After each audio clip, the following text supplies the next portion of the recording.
Hope you're having a good morning. Randy Roberson with you. It's time for KRIM's Community Spotlight, and I'm excited about what we have for you this morning. We're talking with Donna Rice. Is it Donna Rice Interior Designs? Am I getting that right? Yeah, Donna Rice Interior Design. Right. Cool. And Donna, first of all, thanks for coming down and being with us today. We Thank appreciate you. you being here. How long have you been doing this? Oh gosh, way too long. I've had my own business for 20 years, Right. and before that, I worked for another 15 with other companies. Right. So, yeah, for a long time. It's So, interesting, and people, if they're not really familiar with the interior design business, I mean, there's a lot of different angles to this. You're working with homeowners, you're working with realtors, you're working with a lot of different people, and it's kind of a little different slice with each one of those clients. Yeah, and I've kind of worked myself into a really fun niche for me, where I work a lot with builders and architects, and they end up being sort of a primary source for me for my projects and my jobs, because I really kind of dive into more of the construction aspect of interior design. And a lot of people don't know what an interior designer is, as opposed to a interior decorator. Right. So a designer has got, a lot of experience. To be called an interior designer, you have to have a degree in interior design. You have to have 2 years of actually working in a design firm, and then you've got to qualify by taking a test, a state certified test. Right. And it's not an easy test. And a home decorator is somebody that might be able to help you with the furnishings and the accessories, but not necessarily the construction or the architectural aspect. So you really come at this from an architectural perspective Yeah, too. well, I think... I do, and then of course all the space planning and the furnishings, which is just the icing on the cake as far as I'm concerned. And that sounds like it would have to be actually a lot of fun. I mean, creative juices get to run wild. Yeah, for me it is a blast. I really enjoy it. I do come into projects where I don't necessarily do the architectural finishes or something. Maybe it's just some paint colors and everything, but it's amazing how much they affect a room. Definitely. Along with the furnishings and the accessories and things like that. So, well, and when I know one of the areas that you deal with as well is dealing with housing developments, and I would think, a lot of times when we go see the model homes, it's always interesting to see the color palette that's used, and so many people, it seems like forever back, when I was a kid, everybody's walls were white, and you had some pictures hung on the wall, and that was about it, and that really gets pretty boring. Where and you go far beyond just the paint colors, but to actually try to figure out how to make different architectural elements really make sense. And a style, yeah. As a matter of fact, I've done community developments where, for instance, in the model home, they might have 3 different style of homes because everybody doesn't like the same style. Right. So they may have a more, say, modern aesthetic, or a more southwestern aesthetic, or maybe a more old world European kind of a look, and the builder of course wants to show all of those, because that just brings in more and more buyers, so that they can visualize that these homes could be made into the perfect home for them. So the finishes along with the furnishings give you that ambiance and that look, that style.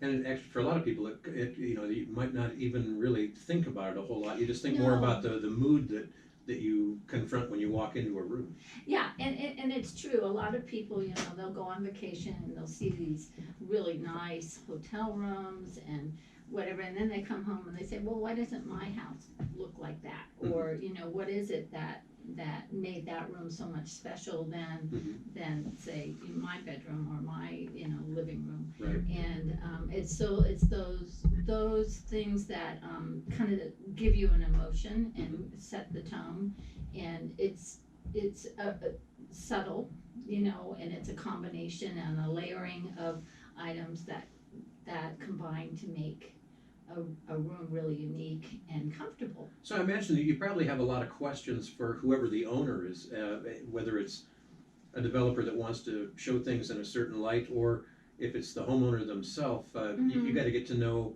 a little bit about what makes them tick and what styles they like. Then. Right. It's for a homeowner, of course, it is everyone wants to be listened to, and that's the important thing. Is I really listen to my clients, and I hear what they're saying, and sometimes they don't know what they want, but they, the more we talk, the more we have a conversation, then they give me clues to it, and then I take that information and I kind of create a visual for them, and hopefully exceed their dreams. And with a developer, of course, we're looking at a whole different animal, because they're creating a business and they want a multitude of looks, but they want to create a very successful development or commercial property or something. So it's a real challenge. Every job is a real challenge. It's an individual challenge, and if I listen to the client correctly, I feel like I have the most success. Well, and it's interesting too, in that I know you deal with housing developments and individual homeowners and things like that, but you've also done quite a bit of work in corporate offices as well. And boy, that's an area too where coming across with just the right feel and statement is critically important to a brand. Oh yeah, to a brand, and also a lot of offices may need an updating. After 10 years of being time to get rid of the avocado green paint. Yeah, avocado green or the harvest gold and all those colors from yesteryear. Yeah, exactly. Because they do want their clients to feel, okay, this company is, with it, they're current, they're, they can do the job for me. And so it doesn't take much, but I enjoy that too.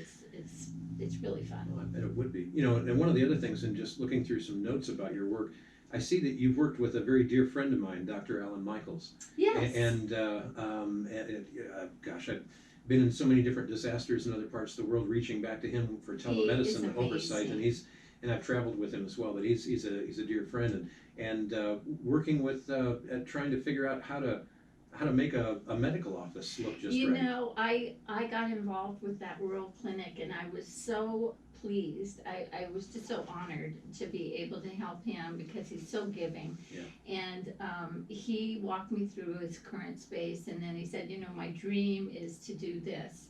And it is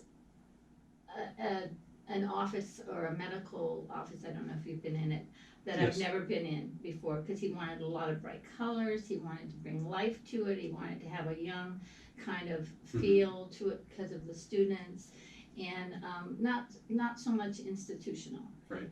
But also speak of the RIM, the RIM country. And so we did that, and I was talking to someone, and they said, oh, it's my happy place. Every time I go in there, I feel very happy, which is great. That sounds like a job well done. Yeah. Mission accomplished, right? Yeah. Well, now, one of the other groups that you work with, and I find this to be interesting too, is realtors. Yeah, I do. A lot of them have a really hard job working with clients or prospective sellers and prospective buyers as to, like, what do I do with my home? With a seller, it's how do I make my home the most attractive and for any buyer that comes along? What do I need to do to really, up the level and make it sell quickly? And they're not really in that business of doing that. So sometimes they have me come and walk through and say, okay, this is what you need. If this is your budget, this is what you need to do to make that quick sale, or to really make it a level above any other in the neighborhood. Right. And then for the buyer, a lot of times buyers walk a house and they like it, but they're not so sure. I mean, will I be comfortable here? Will my furniture fit here? What can I do to update it? What can I do this?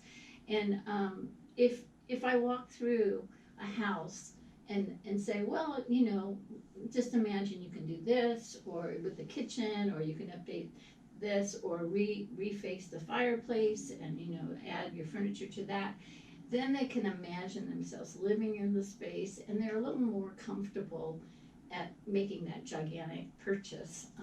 But it sounds like it helps get them more engaged too, It which I'm sure the does. realtors have got to love. It does, yeah. So they see the potential, Right. and they can make you know, a more educated decision on that. Is interior design, has this changed much over the years?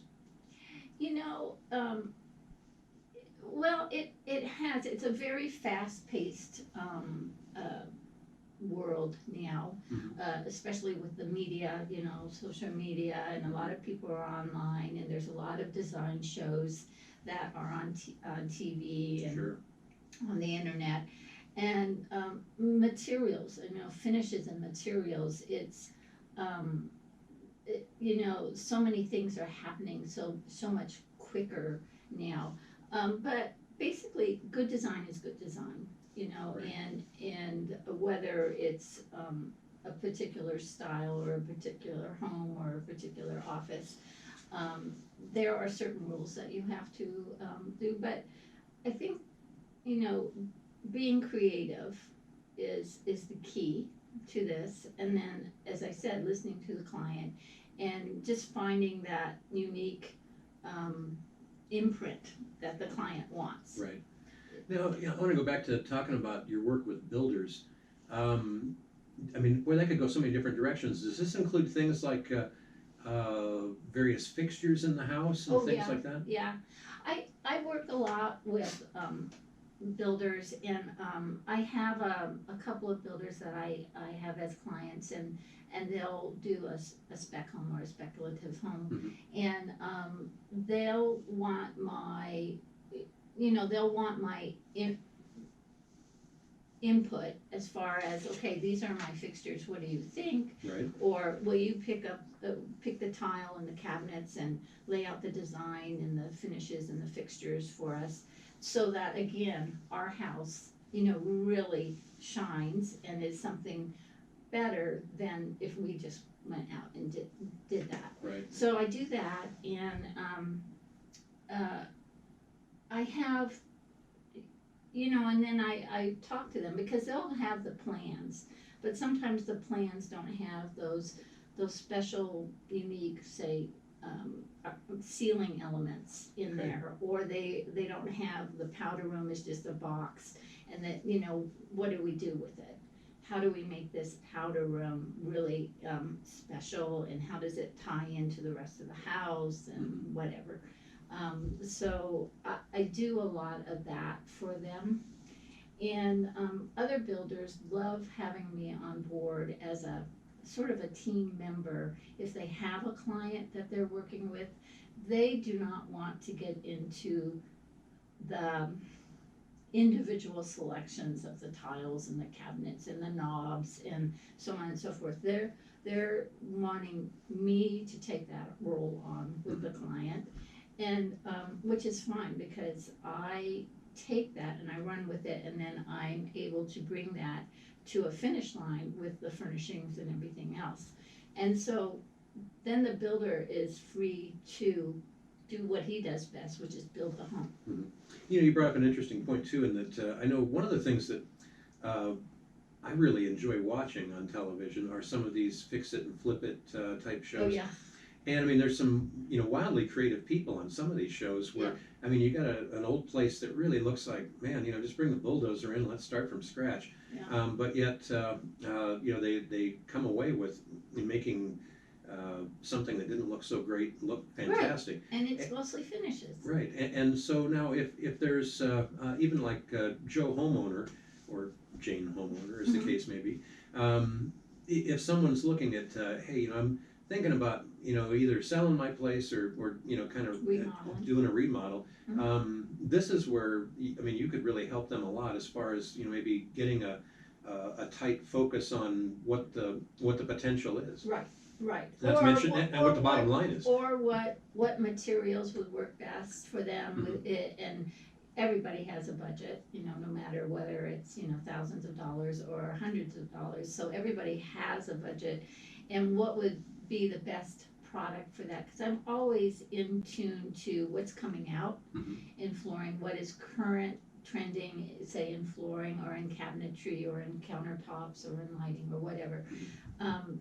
So that's what I do, that's my passion, and so I know what's there, because what you don't wanna do is go through a project, spend a lot of money, and then find out, well, we really didn't update it, because now there's something new coming down the line, or it's not feeling quite what I wanted it to do, and you can make some major mistakes, and then, your money's gone, you can't make that change. Right. I've got to ask a silly question because that's my job.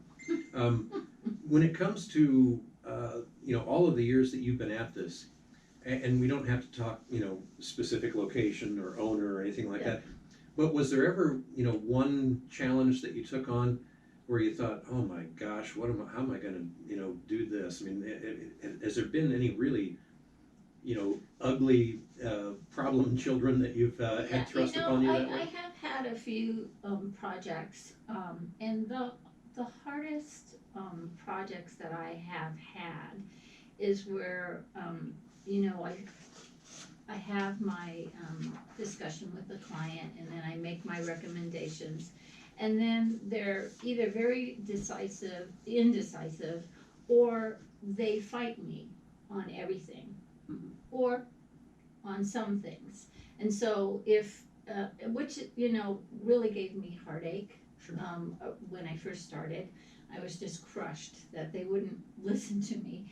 But, and then what I have found that is if you don't create a cohesive, look, a design that flows from one side to the other, Right. that it just doesn't become successful. And what happens is, if on some of those projects, if I make a recommendation, and I always explain, this is what I recommend and this is why I recommend it, and I give a full explanation. And if they decide, no, this is what I want, I said, well, it is your house, and I don't recommend it, but if we go down the road, this is what we should do. And then they're unhappy Mhm. at the end. And I've had clients. And you're busy wanting to say shoulda, woulda, coulda. But Yeah, well, and it's fine, because it's their home, Sure. or it's their office or whatever. And I've had clients that I've worked over time, some of my clients I've worked over 15, 20 years with them on Wow. multiple homes. That says something right there. Yeah, and they know me at the second or third project, then they'll know me and they'll say, oh, we better take your advice, because, what happened last time Right. was not really as nice as we thought it would be, and so on and so forth. So sometimes they just read my look and they say, oh, it's that look again. So I don't strong arm them into a decision, but I'm more of a sounding board, Right. and in an educated way, in the design Right. world. Well, there's an awful lot of building going on, especially out in Chaparral Pines and the RIM Club. I know Mhm. several folks in the building trade out there, and it seems like folks are staying pretty busy, or at least some of them are. Yeah. Now, if someone is having a custom home done, it would seem to me that getting you into the process as early as possible would really make a lot of sense. It is the easiest way to go down a path. Mhm. I have stepped in part way sometimes, and then you can't go backwards in some things, but that's usually the larger projects that I introduced in. I go on board as the plans are on the drawing board and getting permitted, and then we go through a design phase prior to actually even starting, you know, the foundation and the framing. And I have one down in Tucson, and it's been almost a year now, and we're just into framing. And so after framing, everything goes up really quickly. Sure. So the sooner you get involved, you know, you can get all that design work done, and you can get it visualized and detailed out, and then you can get it priced out. Mm-hmm. You know, so that you don't have to do 2 steps back to, Right. you know, to go forward. So I think a lot of my clients like that idea of, okay, now we're going into this major project, and now we can envision what it's going to be like. I know what's going to happen here. I know what my cabinets or my flooring is, and several of my clients, this might be a home that they're building, but they're living somewhere else. So they're not on site or in the town. Mm-hmm. So I'm sort of their eyes and ears, and work with them long distance.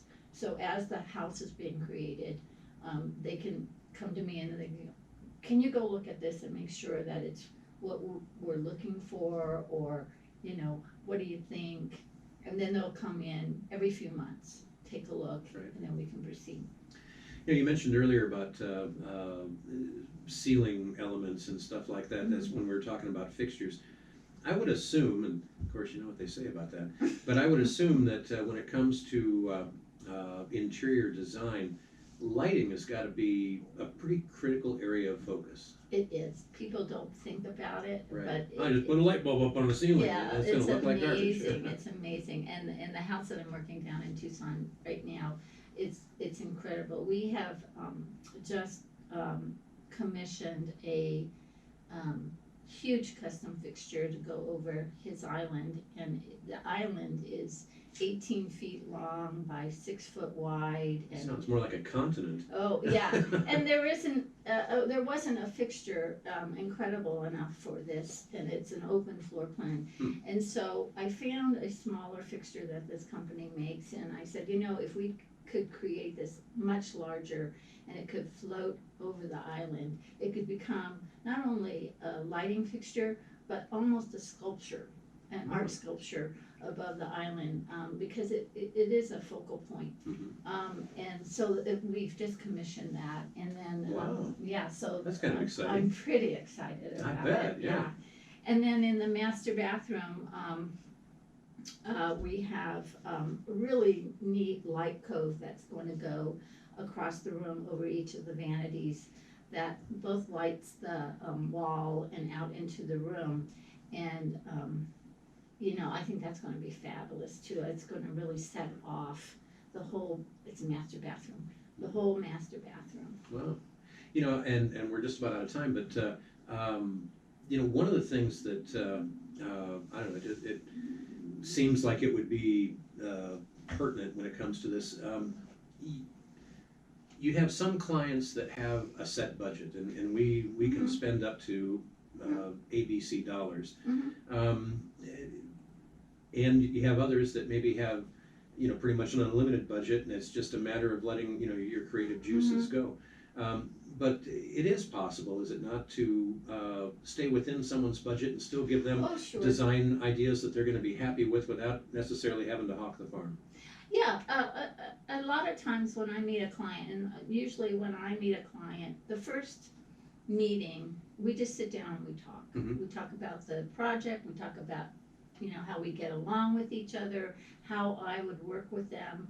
And it may just be a design consultation where I just recommend, I think this is what you should do. Maybe it's going to take 2 hours of my time, and then you can kind of further on, you know, call me in.